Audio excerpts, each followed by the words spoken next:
Sama-sama sa wellness. Kumusta, learners? Ako si Teacher Noemi at nandito ako para tulungan kayong lumaking strong and healthy. Handa na ba kayo? Magaling! Samahan niyo ako ngayong araw na alamin ang halaga at benepisyo ng physical activities. Tara! Bago ang lahat, ano nga ba ang iba't ibang uri ng physical activities?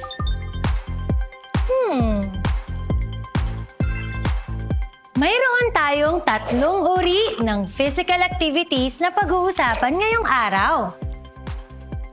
Exercise, games, at sports. Sabay-sabay nga nating ulitin. Exercise, games, at sports. Magaling! Alam niyo ba na nakabubuti sa ating buhay ang 3 physical activities na aking nabanggit? Paano?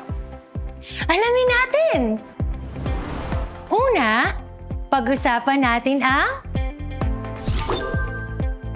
exercise o ehersisyo. Nakatutulong ang regular na pag-exercise upang panatilihing malakas at malusog ang ating mga katawan. At ang maganda rito, maraming uri ng ehersisyo ang maaari nating gawin araw-araw kasama ang pamilya. Nais niyo bang matutunan kung ano ang mga ito? Magaling! Kung ganon, tumayo tayo at ihanda ang ating mga katawan sa mga champ moves na ito. Tara! Tayo na! Handa na ba kayo? Simulan natin sa unang exercise, ang speed high knees. Paano nga ba itong speed high knees? Una, gagamitin natin ang ating mga paa at kamay. Ilagay ang mga kamay sa magkabilang bahagi ng inyong katawan. Tandaan na hindi gagalaw ang ating mga kamay sa exercise na ito. Unti-unting itaas ang mga kamay o forearms to form a right angle. Itaas ang kaliwang tuhod o left knee hanggang sa dumikit ito sa inyong palad. Sunod, ang right knee o kanang tuhod naman. Ulitin lamang ang paggalaw at pilitin nating iaabot ang tuhod sa mga kamay. Oh, kayo naman! Mag-speed high knees kayo habang bumibilang hanggang 10. Ready? Go! 1, 2, 3, 4, 5, 6, 7, 8, 9, 10! Magaling! Ngayon, tuturuan ko naman kayong gawin ang pangalawang champ moves natin. Ang tinatawag na agility hops. Sa exercise na ito, gagamitin natin ang ating mga feet o mga paa, legs o binti, at ang ating hips o balakang. Sundan ang command. Pag sinabing side to side, tatalon tayo papunta sa inyong kaliwa. At pakanan. Pag sinabi ko namang forward and backward, talon tayo paharap. At patras. Oh, kayo naman. Dapat tuloy-tuloy ang pagtalon. Sundin ang sasabihin kong command. Ready? Go! Side, side, forward, backward. Side, side, forward, backward. Side, side, forward, backward. Side, side, forward, backward. Good job, learners! Tungo tayo sa ating ikatlo at huling exercise. Ang champ moves na tinatawag na power squat jumps. Ihanda natin ang ating binti balakang, at mga kamay. Dapat shoulder width ang pagitan ng ating paa. Iupo ng 90 degrees ang hita at balakang na parang nakaupo sa silya. Ilagay ang braso sa tagiliran, tapos ay tumalon ng mataas kasama ang pag-swing ng braso pataas. O tara! Mag-squat jumps na tayo habang bumibilang. Ready? Go! 1, 2, 3, 4, 5, 6, 7, 8, 9, 10, 11, 12, 13, 14, 15, 16, 17, 18, 19, 20! Yay! Ang gagaling nyo namang lahat!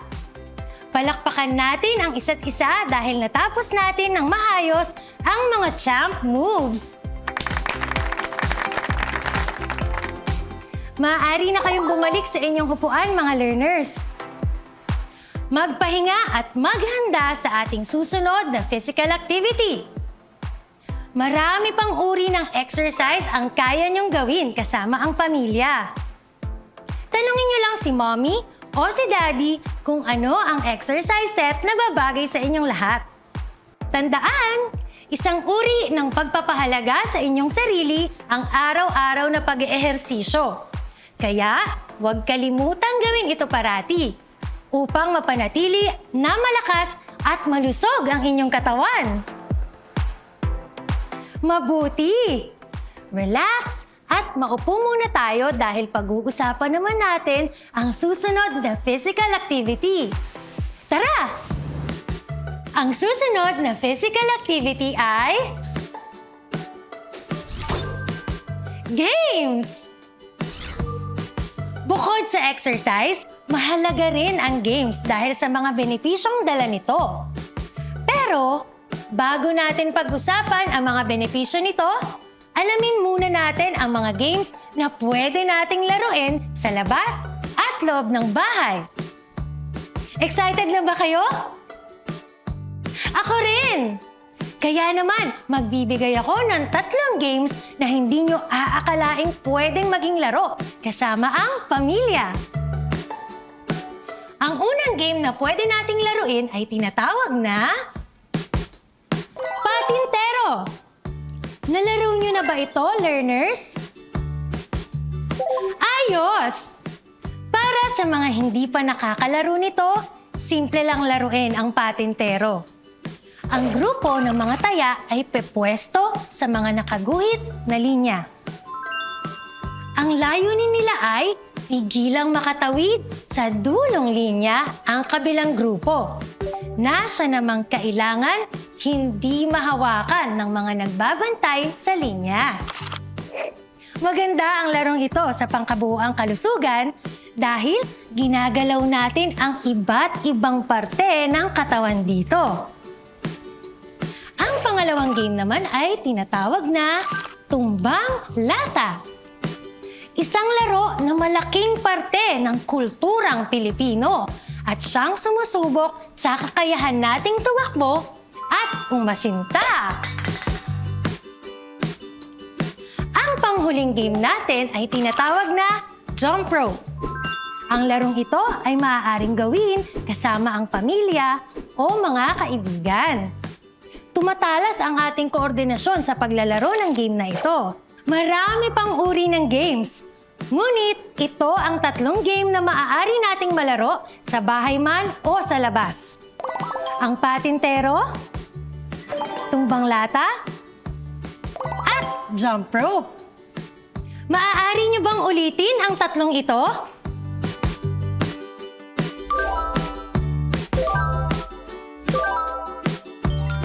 Magaling! Bigyan natin ang ating sarili ng 5 palakpak. Ready? Go!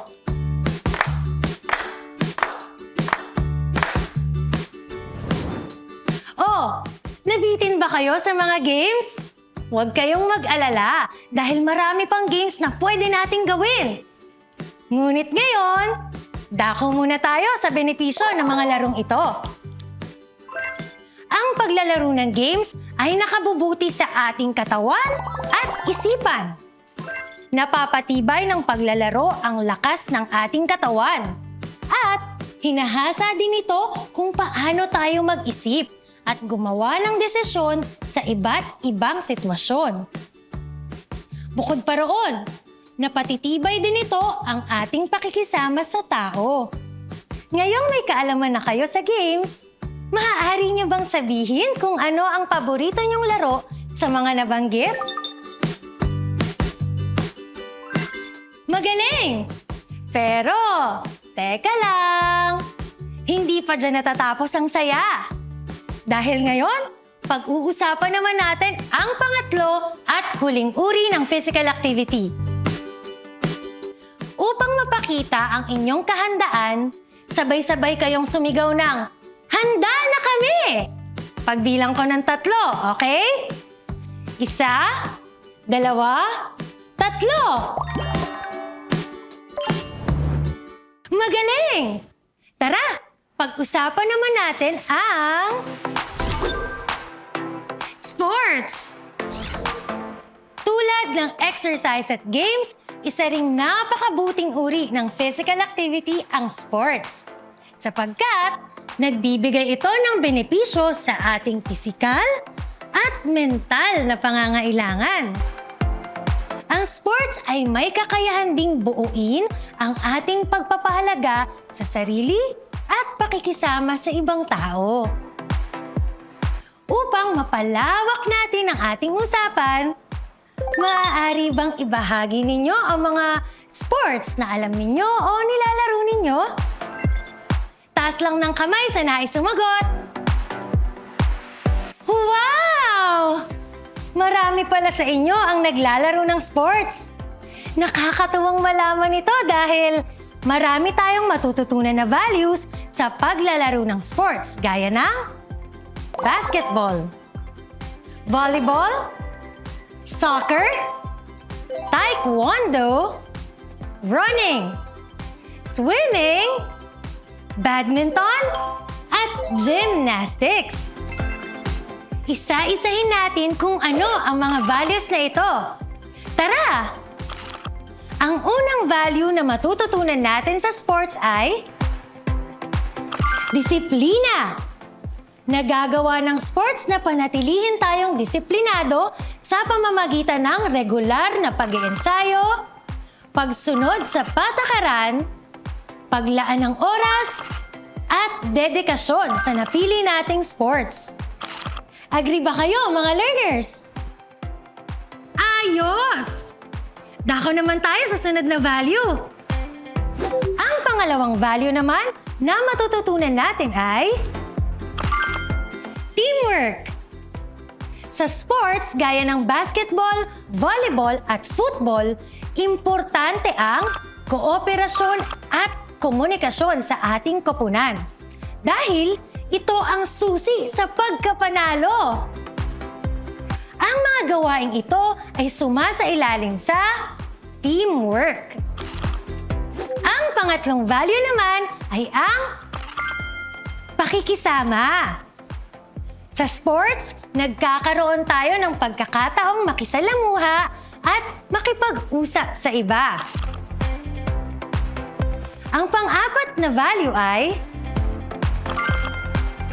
respeto.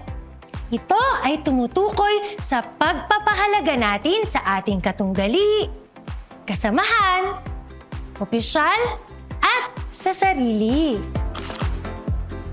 At ang panghuling value na ating matututunan sa sports ay tinatawag na grit o tapang at determinasyon.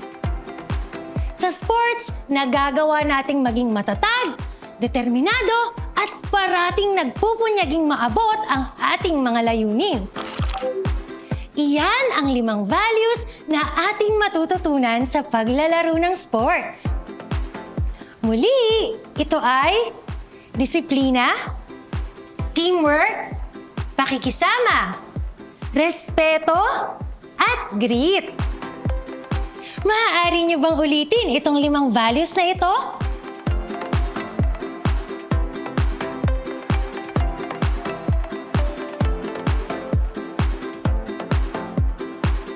Magaling!